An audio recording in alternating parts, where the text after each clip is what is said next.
the original or the initial way I started working on the luminograms was that I started to I wanted a way or a process that could express my response to the outside world.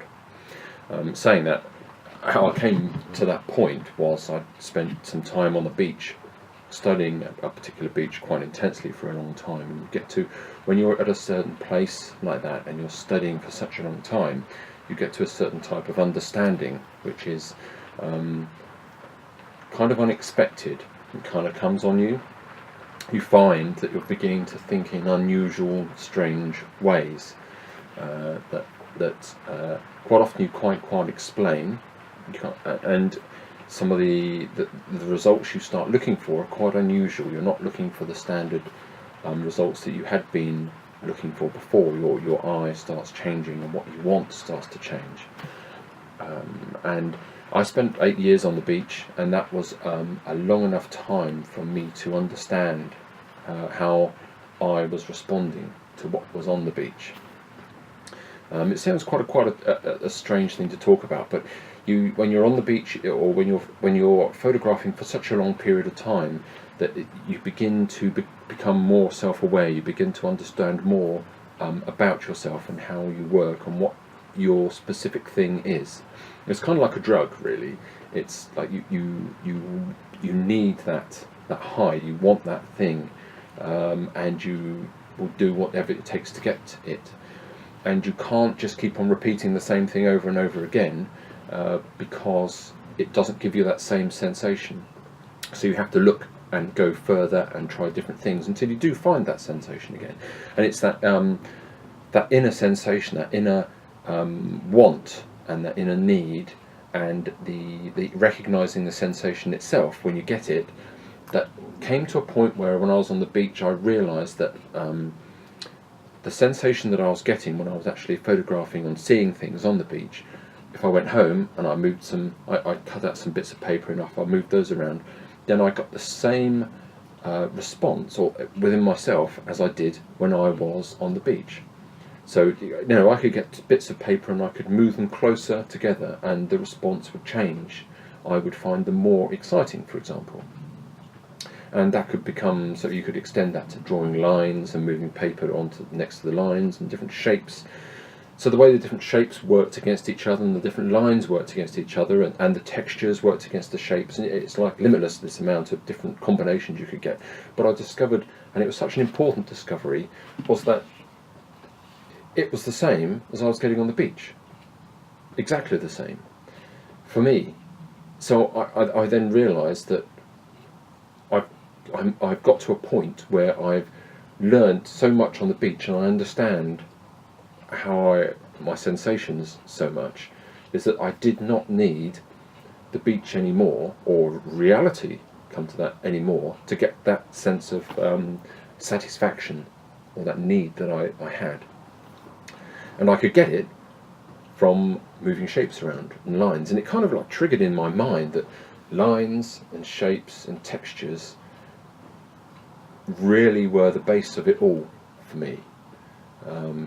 And just as it happens, I was working in the darkroom and I came across this playing around with light on paper, and it was kind of like two, as so often happens, you come to one decision or eventful discovery in your life, and something else comes on at the same time, and they marry up together.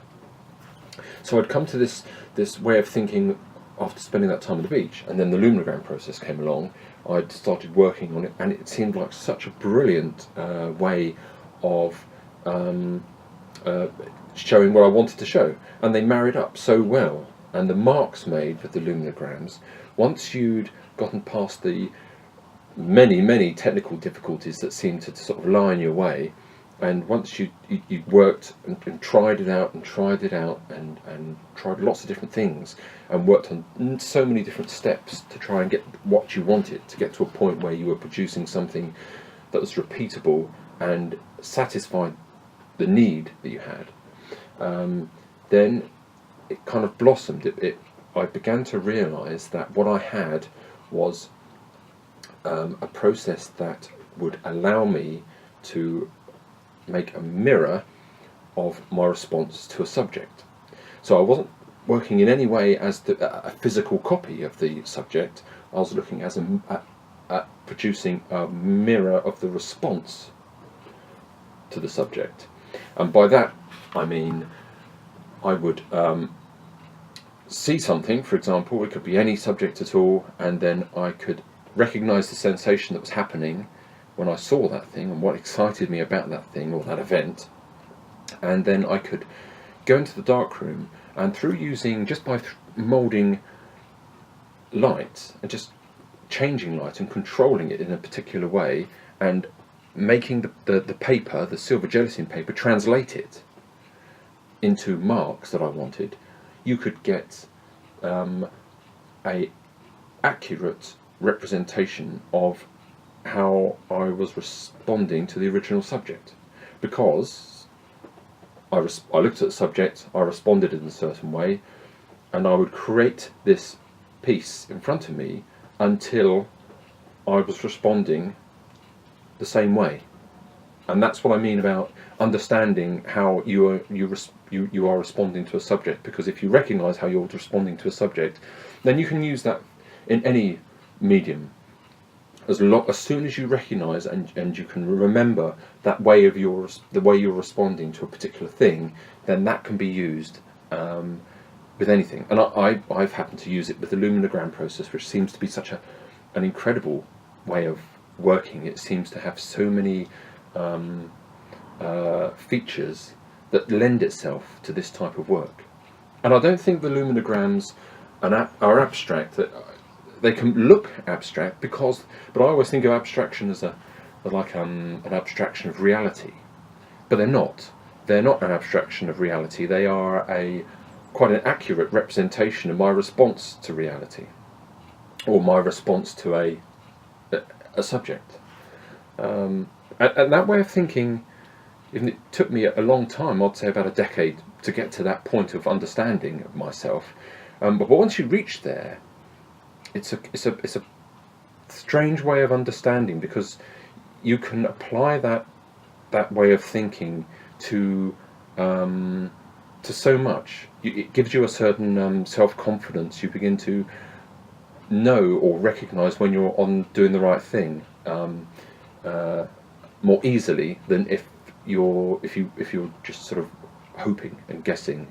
You kind of get that. I suppose it's just basically experience, really. But I found it completely freed me up. I could work on any subject at all, and even I decided to start to work on subjects that didn't even have a physical form, because I was finding that if I did a luminogram about a landscape, for example, subconsciously the landscape would start to show itself in the work, and I didn't want that. You would get a lighter half of the piece, and the lower half would be darker, and that kind of creeps in. So I had to work really hard to be certain that I wasn't referencing reality in any way. I was only referencing my response to reality. And the other thing you've got to remember is that when you're working on this piece, or a piece, you're looking at it and it becomes self-referencing, because not only are you responding to the memory of the response that you had to a subject, but you're responding to the piece as it's being made in front of you, as you're working on it, as you're creating it. So you've got these two things that you've got to balance as you're working, and suddenly you've got the original subject, plus you've got the piece itself becomes part of the subject too. So you've got these two things that you're working on, and you can't deny the other, and you have to get them to balance and work. And when they do balance and work, and you get it spot on, and you know it's true, and you know it's an honest thing, then it basically comes together, and you get that need satisfied that you'd been trying to get before. So it works and works that way. And it seems to have taken up a lot of my time over the last few years, sorting out these luminograms and working out and trying to push them forward and trying to move forward with the way of thinking with them. And I've moved now into a different place. Not completely, but it's an area that I'm examining to do with, because I've talked so much about not getting reality into the luminograms, but then I thought to myself, well, if silver gelatin paper is as good a medium as I think it is, and if it should be able to stand on its own, you know, next to oil painting or watercolours or sculpture or whatever, then it should be adaptable. It should be able to be changed or be readily able to show any new ideas, and can be manipulated for the artist to, you know, to express exactly what they want. So I decided, you know, I've had this passion and interest about portraits for a long time. Before I did photography, I used to paint a lot, and I did a lot of portraits, and the fascination of the human head has always been with me, in the way it sits on the neck and the shoulders. And I thought to myself, well, aspects of the luminograms, when I look at them, do depict reality. Certain three-dimensional parts of the luminogram sort of shows to me reality. It's kind of reality bleeds in. And quite often the luminograms, they kind of look like sculptures to me, just floating there, beautiful sculptures that you could almost reach in and hold. And I thought to myself, well, the luminogram process with the silver gelatin paper must have this ability to be adaptable, to be used for other things. So I thought, well, why not try portraiture? Because it's such a classic subject. You know, so many other mediums have worked with it. That it's a fascinating thing to study, and it's another limitless thing to study.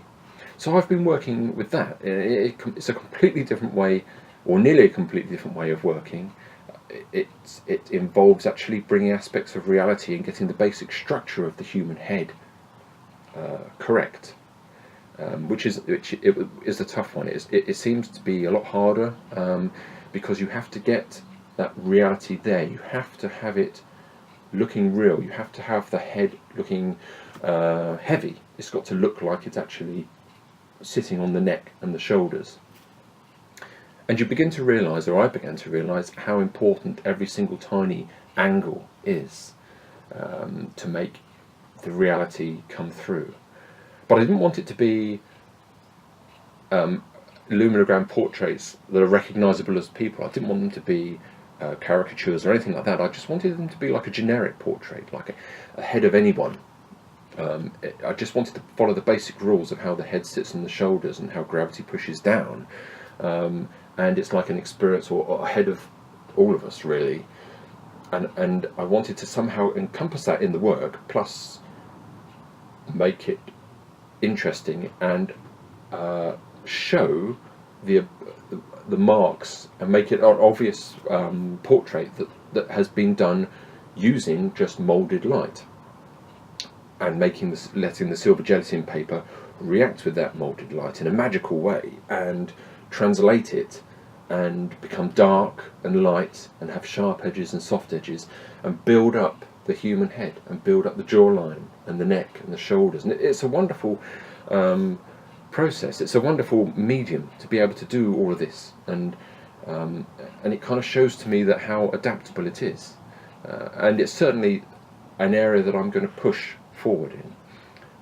I'm kind of like split now with the process. I'm working on my response to subjects, and I'm also working on the portraiture. They're quite separate. They're quite different ways of working, and you have to approach them in a different way. But they're both equally fascinating.